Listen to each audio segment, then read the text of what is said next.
বলো, আমরা তো জঙ্গলে চলে এসেছি। হ্যাঁ, চলো আমরা জঙ্গল দিকটা ঘুরে দেখি। ঠিক আছে, চলো।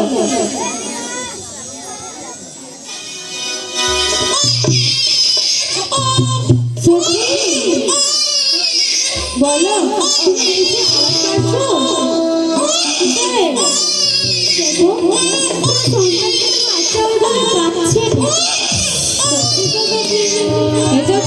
জঙ্গলে কার বাচ্চা কাটতে পারে? সত্যি আমাদের তো কোনো সন্তান এখানে আসেও না। তো চলো আমরা দেখে আসি। ঠিক আছে, চলো আমরা খুঁজে দেখে।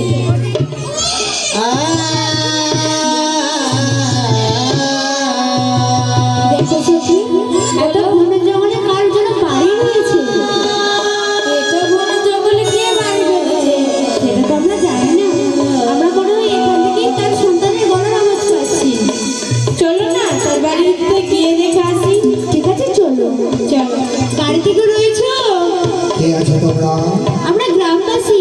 সচিরানী, বলো। তুমি দাঁড়াও, তুমি সুসংস্কারের জন্য তোমাকে বাড়ি যেতে হবে না, আমি যাচ্ছি। কে তোমরা?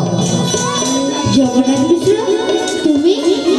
জগন্নাথ মিশ্র চিনতে পারছো? হ্যাঁ, আমরা চিনতে তোমরা পারছি। এখানে করে এসছো? আমরা তো জঙ্গলে এসেছিলাম, কিন্তু এখানে বাড়ি দেখলাম তাই এখানে এসেছি। এখানে বাড়ি বেঁধে আমরা বাস করছি, কেন এসেছি? আমরা একটি সন্তানের আওয়াজ শুনতে শুনতে এখানে এসেছি। সত্যি শুনছ? আজ আমরা বন্ধা কোনোটা বিচারে নয়। আমার সচিব নামে একটি সন্তান হয়েছে। মহানন্দে আমরা জঙ্গলের মধ্যে রাস্তায় আনন্দ করছি। তোমার যাও এখান থেকে। আর যাবো না। যে ভুলটা যে কার্য আমরা করেছি তোমাদেরকে গ্রাম ছেড়ে, সে ভুলটা যে আমাদেরকে মেনে নিতেই হবে। তোমরা সমাজের নারী জাতি, তোমরা নারী নামে সমাজের কলঙ্কিতা। একদিন দৌড় দৌড় করে ছাটা লাঠি দিয়ে পায়ে লাঠি দিয়ে আমাদের তাড়িয়ে দিয়েছিলে গ্রাম থেকে। আজকে এসছো, আর সচিব আমাকে ক্ষমা করবে না। আমি জানি সুচিরানী ওইরকম নারী নয় যে আমাদের মতো পাশার। সে তো অবশ্যই আমাদেরকে ক্ষমা করতে পারে। বেশ, তারা সচিব বলো তো। যারা একদিন আমাদের পায়ে লাঠি দিয়ে ঝাঁটা দিয়ে দৌড় দৌড় করে তাড়িয়ে দিয়েছিল সমাজ থেকে, সেই সমাজের কলঙ্কিত নারী আমাদের এখানে এসে তোমার সন্তানকে চাইছে। তুমি কি তাদের ক্ষমা করতে পারবে?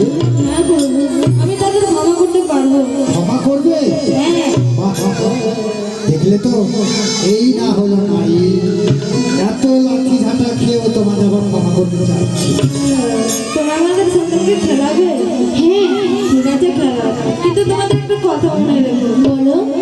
তোমরা যে আমাদের সাথে এমন কাজ করেছো কোনোদিন করবে না। ঠিক আছে, আমরা আর এরকম কোনোদিনও কোনো নারীর সাথেই করবো না। আমরা সবাই মিলে মিলেমিশে থাকলে আমাদের পুরো গ্রামটাই সুখে থাকবে। ঠিক আছে, তাহলে যাও আমাদের সন্তানকে খেলা। তোমার সন্তানের নাম কি রেখেছো? নিমাই চা। সখী, বলো। তারা তো এর নাম নিমাই রেখেছে। আমরাও একটা নাম রাখো। চলো আমরা পুরো গ্রামবাসী মিলে একটি সুন্দর নাম রাখি। আসলে সমাজবাসী, আমরা তো নিমাই চাঁদ রেখেছি, তোমরা তার নাম রাখবে না? হ্যাঁ, তাই জন্য তো আমরা আলোচনা করছি। তাকে আমরা গৌরচাঁদ করে বলবো। কেন যে এই গৌরচাঁদ যে আমাদের সবারই অনেক সুখ দিয়ে এসেছে। বিশেষ অনুরোধ, হরি করে দিয়েছে। একটি অনুরোধ, আজ আপনাদের কাছে কাছে নিমাই চাঁদ যাবে, প্রত্যেকের কোলে কোলে দেবে। আপনাদের যে যা জুটে সে দান করবে। এটা স্বয়ং ভগবান আপনাদের কোলে যাচ্ছে। এই ভগবানকে কোলে নিলে কি হবে জানেন? ভগবানকে 1 টাকা 2 টাকা দিয়ে কোলে নেবে, চিরজীবন আপনাদের কোল পূর্ণ হয়ে থাকবে। জীবনে কোনোদিন আপনাদের কোল শূন্য হবে। যে কোনো মনসা গান এখানে হয় কি হয় না জানি না। তা মনসা গানে লক্ষ্মীন্দরের জন্ম যখন হয় সবাই আপনারা কোলে নেন, পয়সা দান করে। সে তো মানব, সে তো দেবতা নয়, ভগবান নয়। আজ আপনাদের কোলে স্বয়ং ভগবান যাবে। ভগবানকে কোলে নেবেন, 1 টাকা 2 টাকা দান করবে। আপনাদের কোল চিরজীবন অক্ষয় অঙ্গ রয়ে পূর্ণ হয়ে থাকবে। বাড়ির সদস্য যারা আছেন, মা বোনেরা, ভাই বন্ধুরা, সবাই এই হিমাচাঁদকে করে নেবে, 1 টাকা 2 টাকা করে দান করবে। এদিকে এই বাড়ির মেয়ে অর্থাৎ সঞ্জয়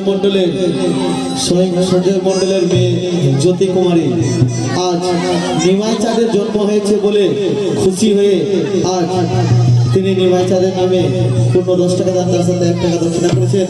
আর নিজের দাদু এবং দিদার আত্মার শান্তির জন্য পূর্ণ টাকা দান করেছেন। তাই ভগবানের কাছে আশা করব যে তার মনে আশা করব। তাই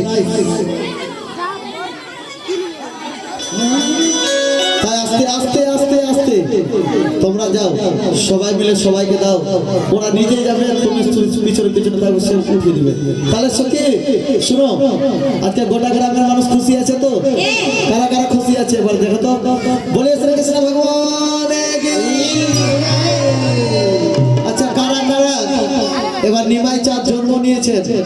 এবার নিমাই চাঁদের জন্ম নিয়েছে তো কারা নিমাই চাঁদের জন্য ভালো আছেন? একটু হাত তুলে তো দেখি। নিমাই চাঁদকে কারা কারা ভালোবাসেন? বাহ, তাহলে নিমাই চাঁদ আজকে জন্ম নিয়েছে। তাহলে নিমাই চাঁদকে আমরা না খেলিয়ে পারবো না, তাই তো? সবাই নৃত্য করব, সবাই গাইবো, সবাই আমরা আনন্দ করব সবাই মিলে। আরে কাঠি করেলা গেলা ঝুলনা রাজা তাহলে কানে ঝুলে